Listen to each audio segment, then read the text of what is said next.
The diplomatic lounge aboard Station Kepler 7 hummed with the quiet conversations of a dozen different species, their various translators creating a symphony of clicking, whistling, and harmonic tones. Ambassador Thar of the Velnari Collective adjusted his ceremonial robes and surveyed the gathering with satisfaction. Tonight's reception was proceeding exactly as planned, a showcase of civilized species, conducting proper diplomatic discourse. That is, until his gaze fell upon the human. She sat alone at a corner table, appearing almost comically small compared to the towering Zerathai delegates nearby. Her species called her Sarah Chen, and she was barely 22 Earth years old, practically an infant by galactic standards. The collective had specifically requested the youngest human diplomat available, assuming she would be the most manageable. Kar's mandibles clicked with amusement. These humans were supposedly from some distant death world, but this particular specimen looked no more threatening than a klaxon hatchling. Sarah sat with perfect stillness, her hands folded in her lap, watching the proceedings with those unsettling binocular eyes that humans possessed. She had remained in that exact position for the past 2 hours, declining all refreshments and speaking only when directly addressed. Kar found her stillness unnerving. Most sapient species fidgeted, shifted, or showed some sign of restlessness during extended periods of inactivity. But the human girl sat like a statue. Deathworlder, Kar snorted quietly to his aide, Vental. Look at her. She's barely larger than a flitterwing. I fail to see how such a fragile species could have survived whatever backwater world spawned them. Vental's chromatophores shifted to nervous purple patterns. Ambassador, perhaps we should. Nonsense, Kar interrupted, his confidence growing. He had been looking forward to this moment all evening. The Velnari Collective had not achieved its position in galactic politics through weakness, and it was time to remind these newcomers of the natural order. Kar strode across the lounge, his 8-foot frame casting a shadow over the small human. Several conversations quieted as other delegates sensed the shift in atmosphere. The Velnari ambassador positioned himself directly in front of Sarah's table and looked down at her with all 4 of his eyes. Human, he said, his voice carrying across the suddenly silent room. I believe you are occupying a seat meant for more. Established species. Sarah looked up at him calmly, her expression unchanged. I wasn't aware seating arrangements were species-specific. Ambassador Thar, perhaps on your primitive world, concepts of hierarchy are foreign, Kar continued, his voice growing louder. But in civilized space, there are proper protocols. Younglings and lesser species should know their place. A ripple of discomfort moved through the crowd. Even among the more aggressive species present, Kar's behavior was considered unnecessarily provocative. Ambassador Crixnull of the hegemony began moving closer, clearly intending to intervene. Sarah remained perfectly still, her hands still folded, her breathing steady. When she spoke, her voice was quiet enough that the room had to strain to hear her. Ambassador, I'm going to give you one opportunity to step away from this table and return to civilized discourse. Kar's laughter was a harsh, grating sound. Threatening me, Deathworlder? You're sitting down, barely half my size, and representing a species that has been part of galactic society for less than a solar cycle. What exactly do you think you can? His words were cut off as he made the critical mistake of reaching out with one of his primary manipulator arms to physically dismiss her from the table.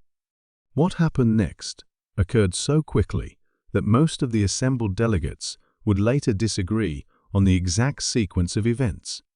Security footage would be analyzed frame by frame for weeks afterward, but even then, the speed of the human's movement strained the recording equipment's capabilities. Sarah's hand moved from her lap to intercept Kar's reaching arm with casual precision. Her fingers, those small, delicate-looking appendages, wrapped around his wrist with what appeared to be gentle pressure.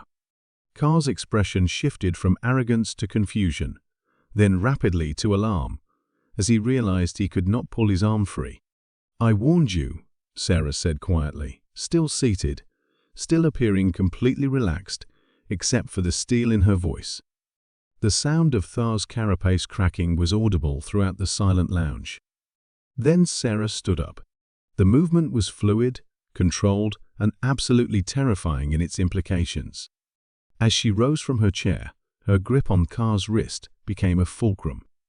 The 8-foot Velnari ambassador, who outweighed the human by at least 3-to-1, found himself being lifted off his feet with absurd ease.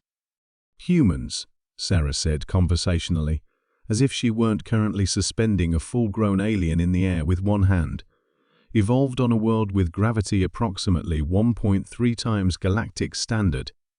Our bone density is roughly 40% higher than most spacefaring species.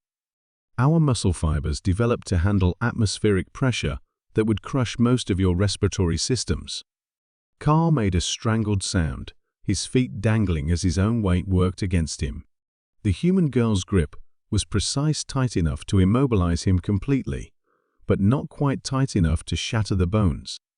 "Yet, we also developed persistence hunting," Sarah continued in that same calm, educational tone. "The ability to pursue prey across vast distances without rest. Our cardiovascular systems are remarkably efficient. For instance, I could maintain this position for approximately—" She paused, as if calculating, 4 hours before experiencing significant fatigue. Several of the smaller delegates had begun backing toward the exits. The Exirathi, massive as they were giving the human an extremely wide berth. "Additionally," Sarah said, "human emotional regulation is quite sophisticated. Right now, my heart rate is elevated by perhaps 10%. I am not angry, Ambassador. I'm not even particularly annoyed. This is simply a practical demonstration." With casual precision, she adjusted her grip slightly. The sound of Thar's exoskeleton cracking became more pronounced. However, and now there was something cold in her voice that made the temperature in the room seem to drop. "If you ever speak to me or any other being in that manner again, I will show you what an actual angry human is capable of." Then, with a movement so smooth it appeared effortless, Sarah pivoted and released her grip. Car flew across the lounge in a perfect arc, crashing into the far wall with enough force to crack the reinforced composite material. He crumpled to the floor, his breathing apparatus working frantically. Several of his limbs bent at angles that suggested significant structural damage. Sarah straightened her diplomatic jacket, smoothed an imaginary wrinkle from her skirt, and sat back down in her chair. Her hands returned to their folded position in her lap. Her breathing remained steady and controlled. "Medical assistance should probably be summoned," she said mildly to the stunned assembly. "Ambassador Thar appears to have suffered some injuries during his fall." As emergency medical teams rushed to tend to the wounded Velnari, the other delegates began to understand something fundamental about the species they had dismissed as primitive Deathworlders. If this young, diminutive female could casually overpower one of the largest predatory species in known space, while barely moving from her chair, what did that say about humanity as a whole? Ambassador Crixnull, who had initially moved to intervene, found himself re-evaluating every assumption he had made about these strange bipeds. As the medical team carefully extracted Car from the wall, his spine fractured in 3 places. But mercifully, not severed. Crixnull realized that the galaxy had just witnessed something unprecedented. The humans had not just joined galactic society. They had quietly, calmly, and definitively exactly where they stood in its hierarchy. And they had done it without even standing up from their chair. Sarah Chen, barely 22 years old, representing a species that had been spacefaring for less than a decade, sat perfectly still as the diplomatic reception slowly resumed around her. But now, the conversations were quieter, more respectful, and every delegate in the room, made very sure to give the small human exactly the space and consideration she deserved. After all, they had just learned what every species eventually discovered about Deathworlders. It wasn't the size of the predator that mattered. It was how efficiently they used it.